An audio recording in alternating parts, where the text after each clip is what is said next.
Stock price is tanking, local game stores are suffering, players are leaving the game en masse. Magic the Gathering has been a beloved game by millions of players across the world for 30 years. But this fantasy card game could be coming to an end thanks to Hasbro's continued terrible decisions. In the last year, Hasbro stock has taken a total nosedive, falling over 40%.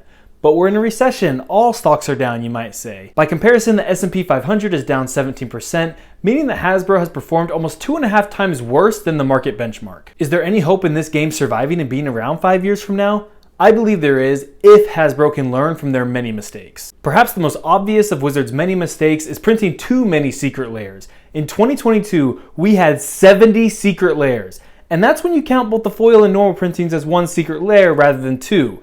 That's insane. 70 secret layers in 1 year? On average, that's one every 5 days, weekends, holidays, everything. Too many. This deluge of secret layers is simply too many for anyone to keep up with. Wizards can't even keep up with them as they have to print the same card in multiple secret layers. I make videos reviewing all secret layers. That means that I do research and make an opinion on every single secret layer card that comes out.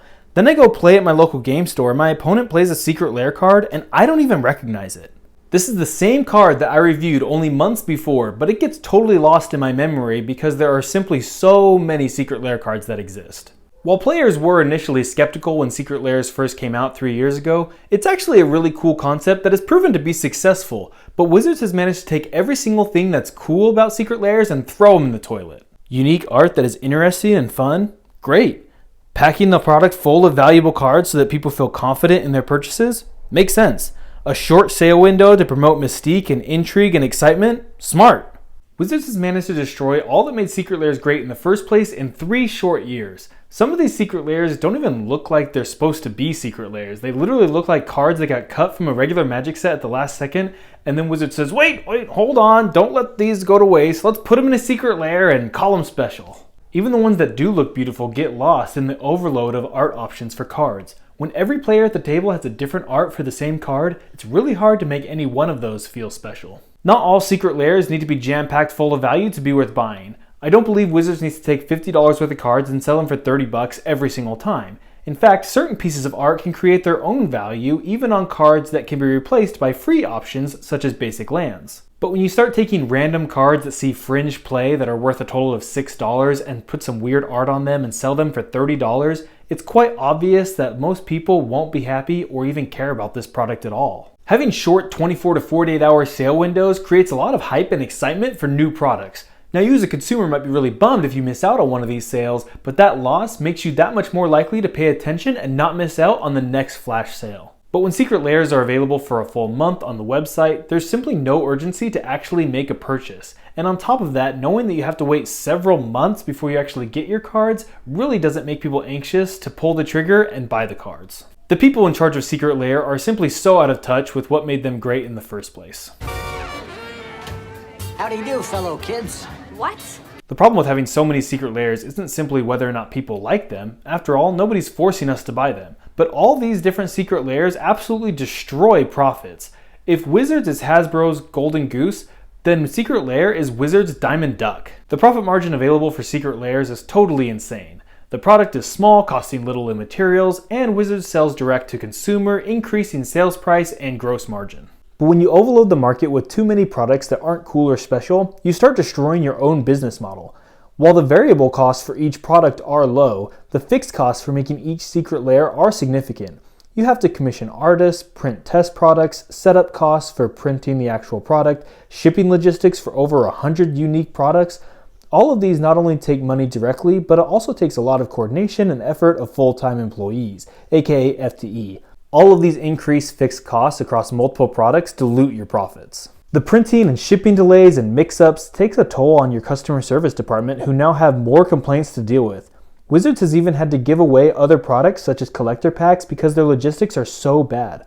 All of these increased costs eat away at the profits of Secret Lairs. Now, if we thought the person running Secret Lairs is out of touch, just imagine the genius who pitched 30th anniversary packs. Now, a lot has been said on the internet bashing this product to oblivion, so I won't dwell on this too long. Here are the major issues. Number 1, this product goes completely against the spirit of the reserve list and destroys consumer confidence in Wizards. Number 2, the cards are one size fits nobody, a classic case of making a product that nobody cares about or wants, even if they were affordable. You can't play with these cards, and they're not an original collectible item. Who wants to show off a proxy card in their collection? Yeah, come check this out. Check out this fake card that I brought in my fake Gucci backpack. Who cares? Number 3, printing non-tournament legal proxy cards gives the community the green light to stop buying authentic cards. This move literally tells people that having real, genuine cards doesn't matter anymore, so go ahead and print your own. Number 4, the price point of $1,000 is downright offensive. In a world of sky-high inflation and mass layoffs, who wants to shell out a month or two of rent money to a giant corporation that clearly doesn't even care about you as a customer or even as a human being? Number 5, even if you have the discretionary income to spend on this, it feels terrible and hollow at this price point. If I want to spend thousands of dollars on old, rare, nostalgic items, I'm going to do just that and go buy 30-year-old cards that are real and authentic, not some fake crap that feels cheap and disgusting. The fact that this product got the green light and actually made it to the market is a sign of deeper problems. There's no way that anything I just said wasn't known beforehand by various managers and team members at Wizards of the Coast. Surely there are at least some individuals who thought, counterfeits and proxies are already a problem we can't fix. Why on earth would we encourage players to play with proxies and stop buying our product? Or, who would buy this over real, unlimited, or revised versions of these cards? But the people who had these clarifying thoughts were completely ignored or overruled. Or even worse, they were too scared to speak up in the first place, and the culture is full of yes-man puppets who are too afraid of getting reprimanded by saying anything that would go against their overlords. Speaking of corporate overlords who reign with fear and terror, Hasbro does not care at all about their customers or end users. They have continued to treat everyone in the ecosystem like trash. Peasants who should be grateful just for the opportunity to farm the land of their property-owning lords. Magic would simply not be where it is today without the LGS model. Having a place to gather and make new friends and find people who want to sit down and take the time to play this game with you has been indispensable to the growth of the game. Selling products directly to the consumer is a giant slap in the face to the entire ecosystem that has done so much over the years to get your product to the end users, the players. Now this is their prerogative, and doing this in small doses isn't the worst treachery in the world.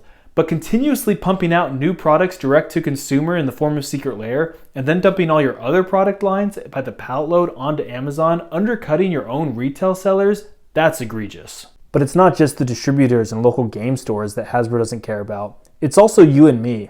Hasbro continues to destroy their image and any goodwill they once had by being greedy and blind to what the players want.